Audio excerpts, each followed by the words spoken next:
आते हैं unit number 6 जो ट्रिपल ई का एक लास्ट यूनिट है, उस पे ओवरव्यू करते हैं। आपके पास इसमें 2 टॉपिक्स हैं, transformer and machine. Transformer and machine. इस ट्रांसफार्मर एंड मशीन में आपको क्या पढ़ना है? तो 2 टॉपिक नाम ही दिख रहा है ट्रांसफार्मर। अगर आप किसी चौराहे पे जाएँगे तो आपको ट्रांसफार्मर दिखाई देगा। यस, आप सही समझ रहे हैं, वही वाला ट्रांसफार्मर जो आप देखे हैं, ठीक है? ट्रांसफार्मर। इन्हीं इस यूनिट में 2 बड़े टॉपिक्स हैं, एक ट्रांसफार्मर और एक मशीन। एक मशीन। मशीन, ठीक है, जो अपने काम को आसान बनाता है। लेकिन नहीं, हम लोग इलेक्ट्रिकल की दुनिया में। यहाँ पर मशीन 2 तरीके से पढ़ाया जाएगा आपको। एक का नाम है मोटर, मोटर, और एक का नाम है जनरेटर। एक का नाम है मोटर और एक का नाम है जनरेटर। ठीक। मोटर का काम है electrical energy, electrical energy, electrical energy को मैकेनिकल एनर्जी में कन्वर्ट करना, मैकेनिकल एनर्जी में कन्वर्ट करना। और जनरेटर का काम है मैकेनिकल एनर्जी, मैकेनिकल एनर्जी को इलेक्ट्रिकल एनर्जी में कन्वर्ट करना। ईएनजी एनर्जी मतलब हो गया। तो मोटर और जनरेटर 2 ऐसे टर्म्स हैं जिसको कि आपको समझना है। ठीक है, मोटर और जनरेटर, जनरली आगे चल के इसको जनरेटर को डायनेमो बोलेंगे, मोटर को मोटर बोलेंगे। एनिमेशन वीडियोस हैं जिसमें कि इस मोटर और जनरेटर में कॉइल्स बने होंगे और वो रोटेट करेगा। रोटेटिंग डिवाइस होते हैं, यानी मशीन्स एक रोटेटिंग डिवाइस है। रोटेटिंग, रोटेटिंग डिवाइस है। ऐसा क्यों बोल रहे हैं सर? इसलिए क्योंकि मैं जब आपको ट्रांसफार्मर पढ़ाऊंगा तो मैं बताऊंगा ट्रांसफार्मर एक स्टैटिक डिवाइस है, रुका हुआ डिवाइस है, लेकिन मशीन्स एक रोटेटिंग डिवाइस है।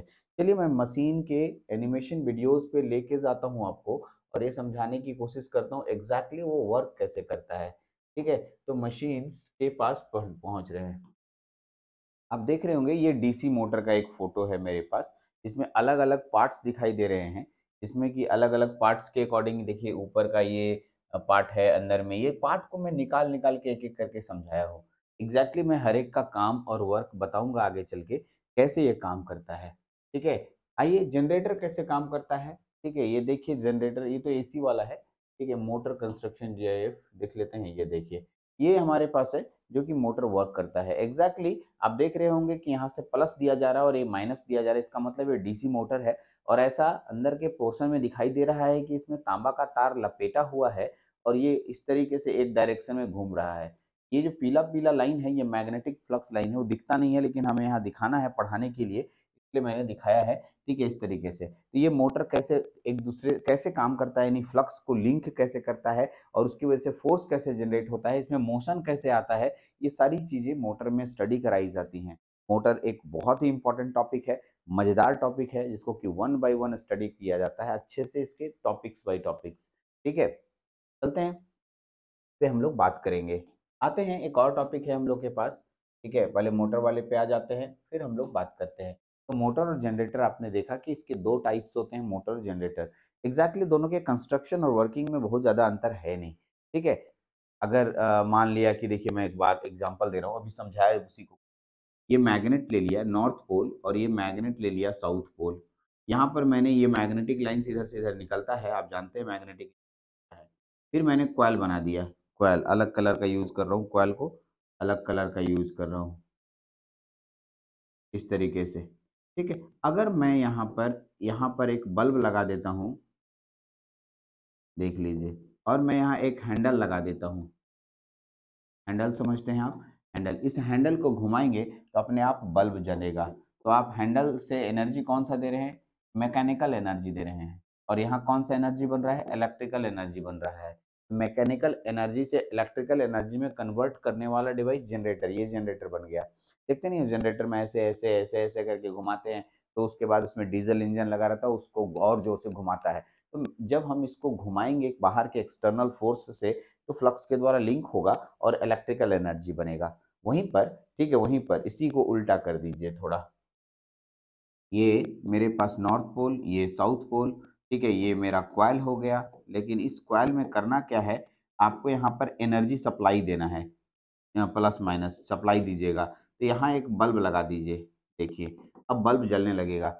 नहीं नहीं सॉरी, यहाँ एक फैन लगा दीजिए, बल्ब कैसे, फैन ना जी, फैन लगा दीजिए। का मतलब इस बिजली से ये पंखा चलने लगेगा, यानी कि यहाँ पर अपने आप, ठीक है, एक पंखा घूमने लगेगा, मूविंग होगा, ठीक है, पंखा का मोशन आने लगेगा। मोशन कैसे आता है, वो यहाँ पर फ्लक्स के लिंकिंग से होता है। तो एक मोटर और जनरेटर के कंसेप्ट को हम लोगों को यहाँ समझना है, और बहुत अच्छे तरीके से मैं इसके एनिमेशन वीडियो से आपको समझाऊंगा कि ये मोटर और ट्रांसफार्मर वर्क कैसे, जनरेटर और मोटर वर्क कैसे करता है। ठीक, अब आता है सर, हमें ये बताइए ट्रांसफार्मर क्या है। यस, ट्रांसफार्मर क्या है और हमें हमारे लाइफ में इसकी ज़रूरत क्यों पड़ी, ट्रांसफार्मर क्यों आया। चलिए इसको भी समझते हैं। क्योंकि हमारे पावर स्टेशंस में जहाँ बिजली का उत्पादन होता है, जहाँ बिजली का उत्पादन होता है, वहाँ पर आप देखते होंगे कि बहुत ज़्यादा किलोवाट में बिजली बनती है, मेगावाट में बिजली बनती है। तो वो उतनी ज़्यादा बिजली एक बार में घरों में उपयोग नहीं हो सकती है। अगर आप अपने इस बोर्ड को दे दें, फैन को दे दें, तो वो डिस्ट्रॉय हो जाएँगे। तो उनको ट्रांसफ़ार्मर की मदद से कम में किया जाता है। यानी ट्रांसफ़ार्मर एक स्टैटिक डिवाइस हुआ, स्टैटिक से घूमता नहीं है। कैसा डिवाइस है? स्टैटिक डिवाइस है, जो वोल्टेज और करंट के लेवल को बदलता है, लेवल को बदलने का काम करता है। क्या बोला? करंट या वोल्टेज के लेवल को बदलने का काम करता है। करंट या वोल्टेज के लेवल को बदलने का काम करता है। करंट या वोल्टेज के लेवल को बदलने का मतलब हो गया, करंट बढ़ेगा, ठीक है? मैं चाहता हूँ ज़्यादा करंट है तो कम करंट कर दूँ, कम करंट है, ज़्यादा वोल्टेज है तो कम वोल्टेज, या कम वोल्टेज है तो ज़्यादा वोल्टेज। मैं अपनी मर्ज़ी से वोल्टेज के लेवल को बढ़ा-घटा सकता हूँ। तो ये कौन से डिवाइस से वोल्टेज के लेवल को घटाया-बढ़ाया जाता है? तो ट्रांसफार्मर। तो ट्रांसफार्मर कौन नहीं देखा है? सब देखा है। सब लोग जानता है, अगल-बगल घर के जाओ चौराहे में मिल जाएगा ट्रांसफार्मर, कोई रेडियो खोलोगे उसमें मिल जाएगा ट्रांसफार्मर। ट्रांसफार्मर तो हर लोग देखा है। चलिए मैं ट्रांसफार्मर को आपके सामने दिखाता हूँ फ़ोटो। एग्ज़ैक्टली ट्रांसफार्मर का ढेर सारा फ़ोटो मैंने आपके सामने रखा है। अलग-अलग नाम हैं, लेकिन सभी का काम एक ही है। जैसे ज़रूरत वैसा आकृति, वैसा शेप और वैसा, मतलब सबके काम में कोई अंतर नहीं है। बट ज़रूरत के अनुसार हम लोग शेप बदलते हैं। कैसे गाड़ी को देखे हो ना जी, सब किसी का लंबा गाड़ी होता है, किसी का छोटा गाड़ी हो, गड़िया का सबका काम एक ही होता है। एग्ज़ैक्टली सेम हमारे इस ट्रांसफार्मर में भी है। ठीक है? तो अलग-अलग आकृति यहाँ देखते हो, कोई बड़ा रहता है, कोई छोटा रहता है, ठीक है? कोई बहुत छोटा होता है। तो एग्ज़ैक्टली ट्रांसफ़ार्मर का वर्क एक ही है। इसके अंदर वाइंडिंग्स होते हैं, तांबा के लपेटे गए तार होते हैं, और उन्हीं तारों के माध्यम से और लोहे में लपेटे होते हैं। तो अभी मैं बोलूँगा तो आप कितना समझेंगे? अभी तो सिलेबस भी स्टार्ट नहीं हुआ है। एग्ज़ैक्टली जब हम लोग सिलेबस के अंदर जाएँगे, तो मैं आपको समझाऊँगा। अच्छा, इसमें लोहे का एक कोर होता है, इसमें 2 साइड तार लपेटते हैं, primary winding and secondary winding नाम होता है, और उसमें म्यूचुअल इंडक्शन के माध्यम से, वो तो कम से कम सुन सकते हैं। उसमें मैं बताऊँगा म्यूचुअल इंडक्शन के माध्यम से वोल्टेज के लेवल को बढ़ाया या घटाया जा सकता है, या करंट के लेवल को बढ़ाया या घटाया जा सकता है। यस, तो ये ट्रांसफार्मर के कुछ फोटोज़ हुए जो कि मैंने आपके सामने रखे। तो मैं चैप्टर पे एंटर कर रहा हूँ। हम आपको इस ट्रांसफार्मर में कैसे काम करता है वो बताएँगे। ट्रांसफार्मर का पूरा एनिमेशन वीडियो दिखाएँगे। साथ-साथ ट्रांसफार्मर में कितना वोल्टेज जनरेट होता है वो बताएँगे, ईएमएफ इक्वेशन बोलते हैं।